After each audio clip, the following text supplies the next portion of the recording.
Welcome to the NeuroHeir Podcast, the show for cycle breakers, parents, young adults, and helping professionals ready to understand their nervous system through a generational lens, heal what isn't theirs to carry, and consciously choose what comes next.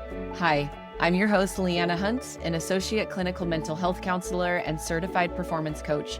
Each week, you'll get stories, science, and somatic practices, plus my signature 4N framework: notice, name, nurture, and navigate, to help you honor resilience, break silence, and build deeper connection with yourself and those you love, all while shaping a legacy of safety, freedom, and possibility.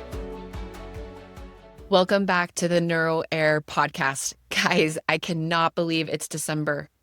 This year has just felt so fast and has literally flown by. If you're anything like me, your tree is up and you've got Christmas music on repeat, and maybe you've even been listening for the last month, and that's okay. It truly is such a beautiful time of year, but as a parent, it can also be a stressful one.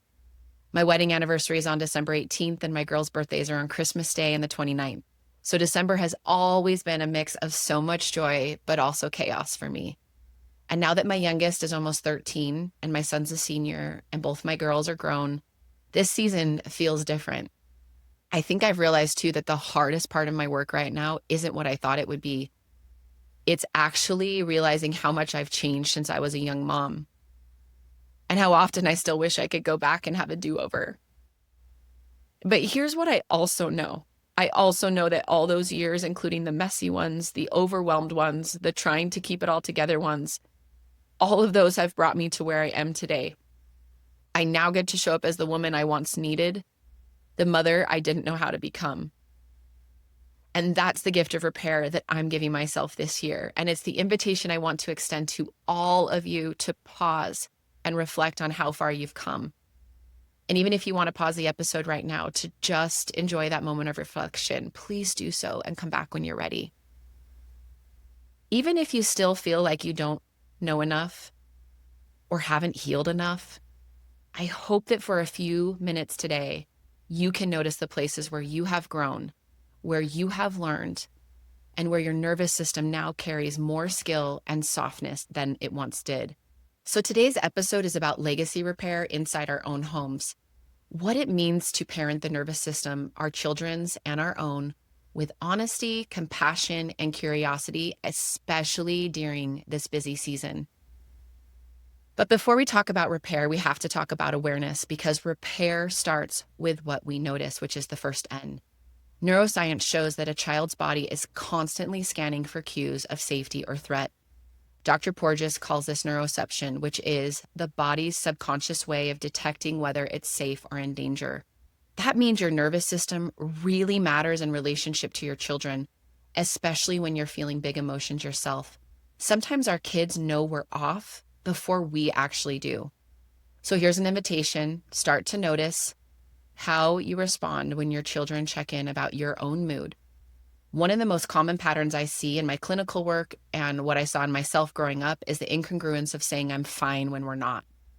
Because of neuroception and co-regulation, our children's bodies can already feel when something's off.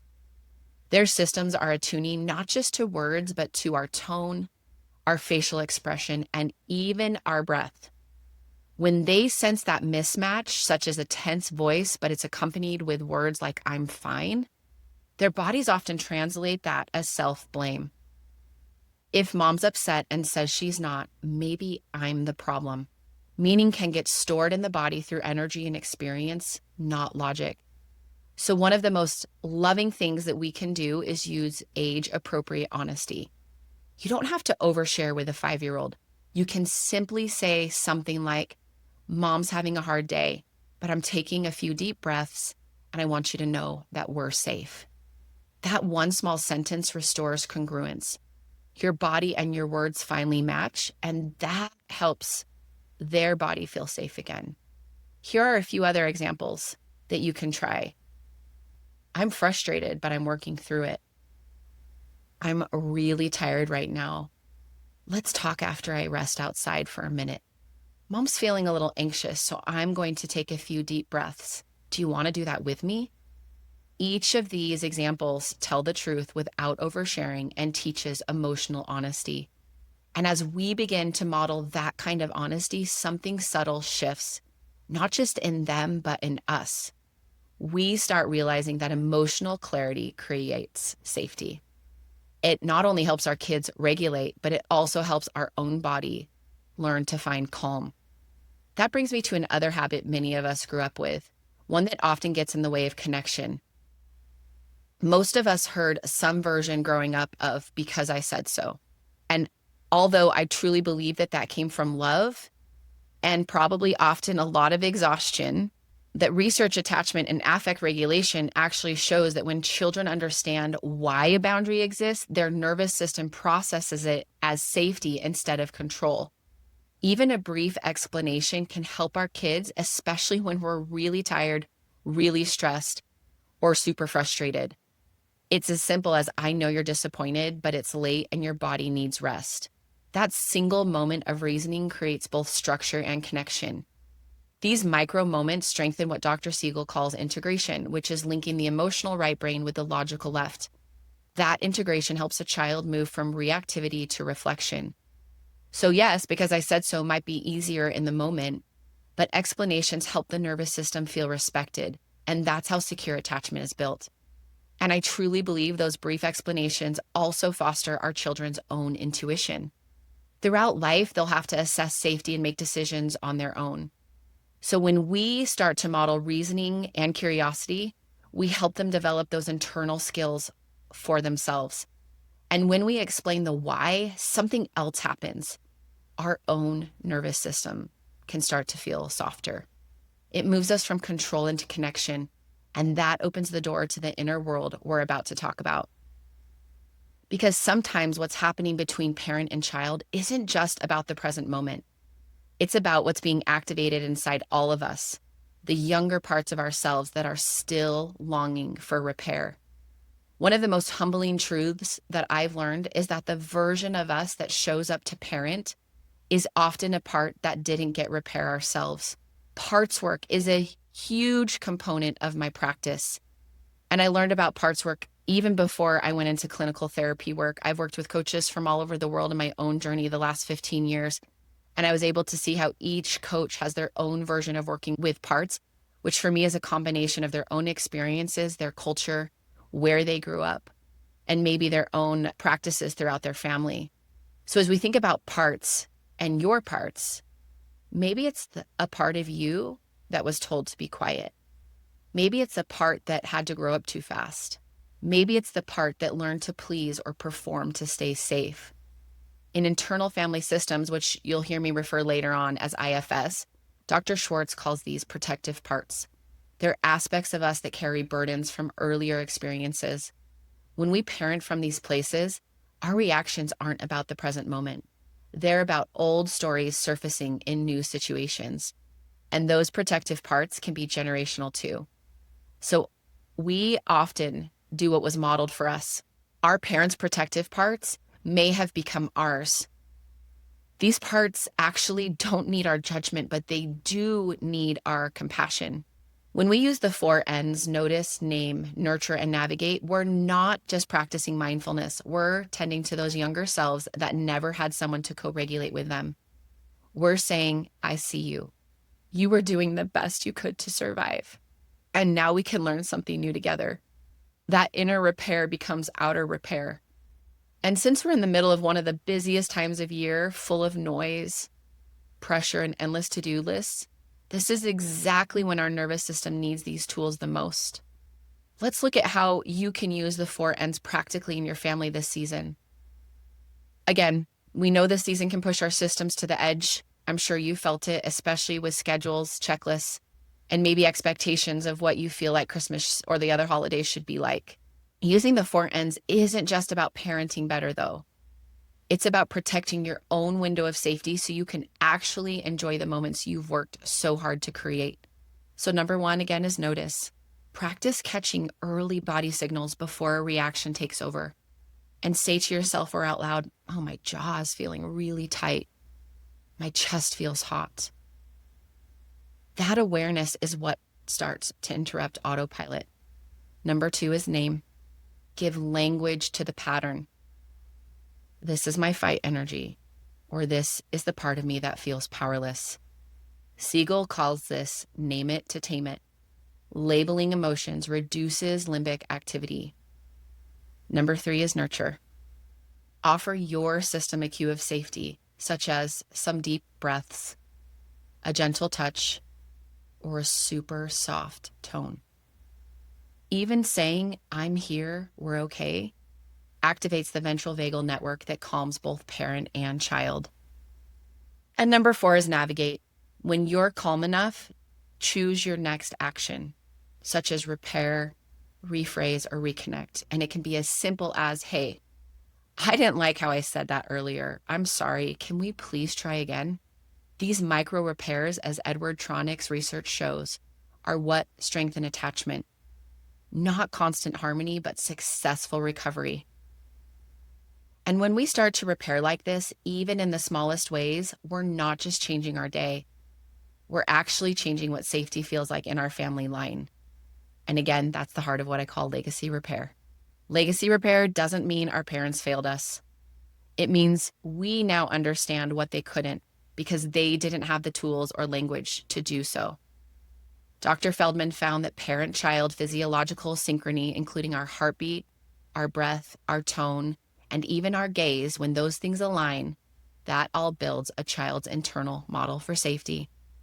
So every time we slow down, every time we take intentional deep breaths, every time we repair, we reshape that template. And many of the symptoms we face as adults, including our anxiety, our shame, and depression, are often unintegrated parts of us still trying to process what we couldn't name years ago. When we offer those parts understanding, we reestablish safety for ourselves and for our children. And again, this isn't about blame, but it is about choice. We can't rewrite the past, but we can reshape what safety feels like in our lineage. So before I wrap up, I want to give you a simple way to bring this into your body, a short co-regulation practice you can share with your kids or just even your own inner child. So if it feels safe for you right now, I just want to invite you to soften your gaze or close your eyes. Place a hand on your chest and take a slow breath in. And remember, as we breathe properly, we want to do so through the diaphragm. So as you breathe in, you want to expand that diaphragm outward. Hold at the top for a moment and then take an even longer breath out through the nose or the mouth.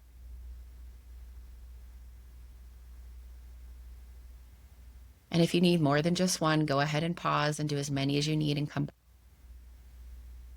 And when you're ready, now imagine your younger self standing beside you, the version of you that once felt unseen or unheard. Offer her the same words that you would say to your own child. I see you and I love you. You're safe now.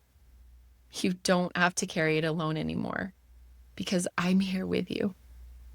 Picture your younger self taking that same breath with you and really notice to see if you can slow your heart rate, if you can feel more present in your body and connected to your younger self or to your actual child. That's co-regulation in action. 2 nervous systems learning safety in real time. Parenting the nervous system isn't about perfection, but it is about presence. It's learning to repair when we miss it and remembering that repair itself is the medicine. And maybe this season, presence looks a little simpler than it used to. Maybe it's sitting quietly at night with only your Christmas tree lights on, laying on the floor, letting yourself breathe for a few minutes before the next full day begins. Maybe it's putting your phone down while you make cookies with your kids, or drive around to look at Christmas lights with no agenda, except to notice how wonder fills in your own body and in the eyes of your children. Maybe it's wrapping a few extra gifts to drop off at a shelter, or turning on your favorite holiday song and actually listening, letting the words and your own stillness bring you back home to yourself. These small mindful moments are acts of nurture. They continue to soften your nervous system, expand your window of safety, and remind your body that connection with yourself, with your family, and with the world is still possible even in the busiest season of life. So as you move through December, I hope you take time to notice what your body needs, to name what feels meaningful, to nurture yourself through those gentle pauses, and navigate this season from a place of calm and compassion. Every choice you make towards presence, remember, is repair. It's what creates a new physiological inheritance for the generations that follow and for your own children today. If this conversation resonates and if you've enjoyed the conversations we've had so far, I'd love to have you join me in the NeuroHeir Coaching membership that's beginning February 2026, where we're going to practice all of these things integrated with the 4 N's together in real time. And there's going to be more details to follow soon. My message to all of you, may this month be full of noticing, naming, nurturing, and navigating with yourself, your younger parts, your children, and your family. From my family to yours, I hope you find moments of warmth, laughter, and rest beneath the glow of your own tree lights. Until next time, bye guys.